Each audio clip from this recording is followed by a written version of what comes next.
Imagine just for a second your whole life mapped out before you can even really, understand it. Your body, who you marry, is massive inheritance. Yeah. None of it's really yours to decide. Right. This isn't some fantasy novel plot.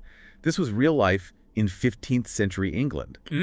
And this is the incredible story of Margaret Beaufort. A truly astonishing figure. Married at 12, pregnant at 13.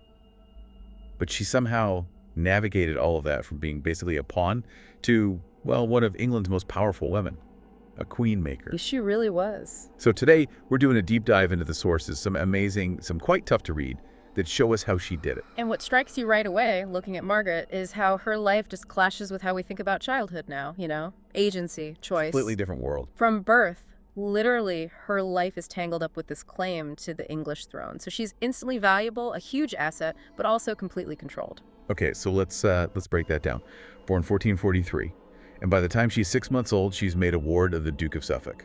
Right, her legal guardian. Which means he controls everything, her money. Pretty much. And this enormous wealth she inherited. Yeah. For noble women back then, it was, well, complicated. It's a double-edged sword. Exactly that. Yeah. Her own mother apparently told her, your inheritance is both your strength and your chain. Wow. It wasn't just cash, it was political leverage.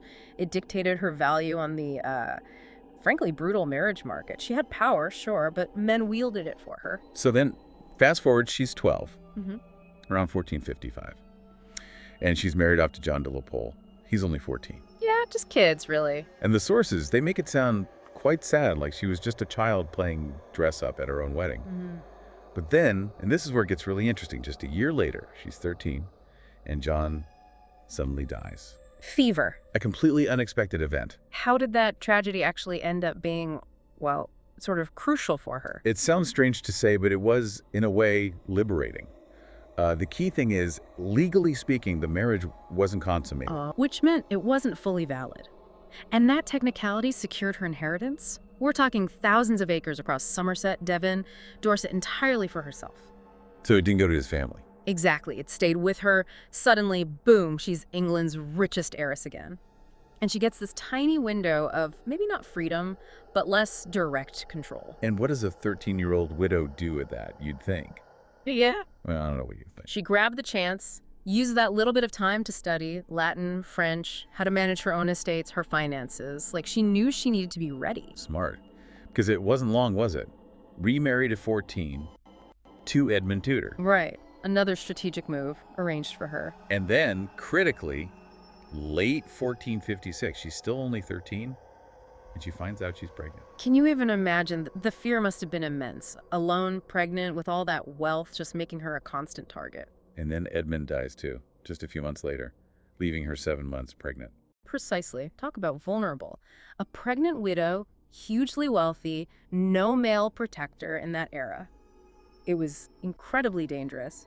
But you could argue that this period, this intense pressure, is what really forged her, that famous determination. So January 28th, 1457, Pembroke Castle. She gives birth. She's still 13. It's difficult, dangerous.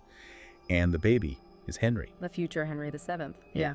And that experience, bringing him into the world under those conditions, you can see how it created this intense focus, this bond. Her entire life became about him. Absolutely. But her political maneuvering was really just getting started. Those later marriages, Sir Henry Stafford and then Thomas Stanley. Right. They weren't just for safety, were they? Not at all. There were strategic alliances. They turned her into a real political player, especially the Stanley marriage. How so? Thomas Stanley had huge influence, particularly in the North, during the Wars of the Roses.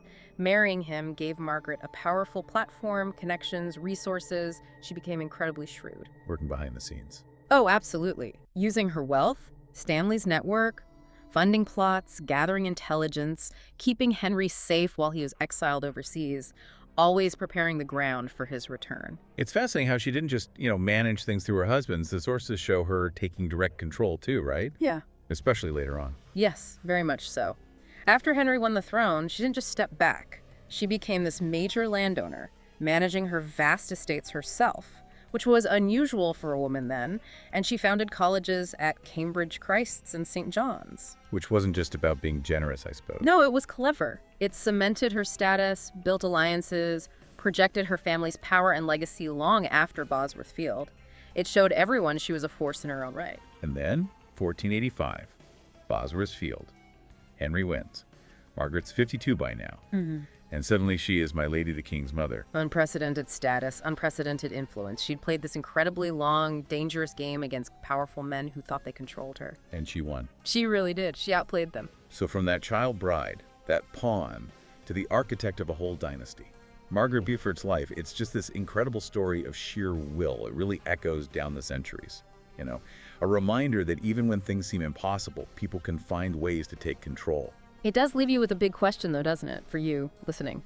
In a world that offered women so few opportunities, so little control, Margaret achieved immense power. But you have to wonder, at what personal cost?